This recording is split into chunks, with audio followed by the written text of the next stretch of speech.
Today's Coffee with Carrie, I want to talk about why doctors and practice should be using video telehealth for aftercare appointments. So one of the things that is, frustrating from a patient standpoint, as well as very time consuming from a doctor standpoint, is if you've had a procedure, and I'll give a couple examples here in a second, and the amount of aftercare that's required post a procedure. If you're a patient and you just had some type of outpatient procedure, and you have to follow up with your doctor, you've now taken time off work, you've had, some appointments prior to the procedure, and now there's a series of appointments post a procedure that you have to go in. A lot of that is really just the doctor, asking you some questions, maybe looking at a couple of things to make sure everything's good. Let's take cosmetic surgery for an example. A lot of friends, a lot of people I know have had cosmetic surgery procedures. They have a surgery, they take off work to have it. They try to have it over the weekend, or Thursday, Friday, whatever, so nobody sees them looking a little distorted at the workplace. But then there's a bunch of follow-up procedures that you have to have. Say it's you got a facelift or nose done or something of that nature.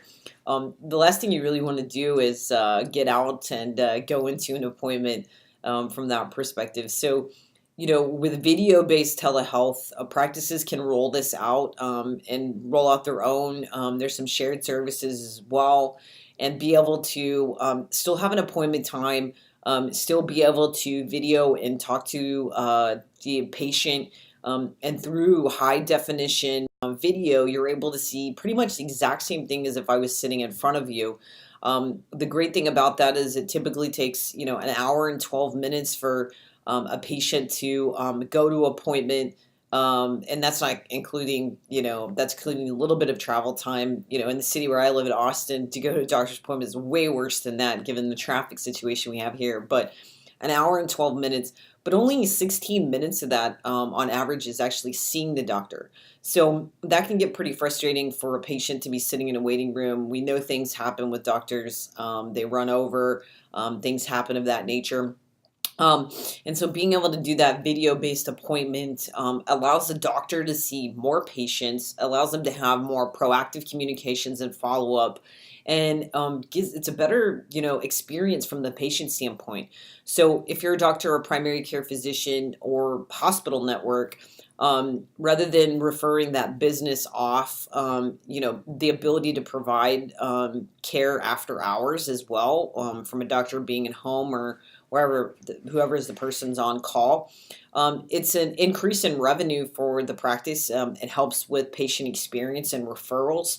And so looking at that, rolling it out for your individual practice or for your practice group, the video telehealth for aftercare is definitely something that is on the rise, something that you'll see more of and should be considered for doctors and, dermatologists, gastroenterologists, anyone doing cosmetic surgery that has aftercare, from that standpoint, bariatrics, anything of that nature. Anything that's an outpatient surgery that it requires, extensive follow-up, dietitians, things like that, it would be a great thing from a consideration standpoint. That's your today's Coffee with Carrie.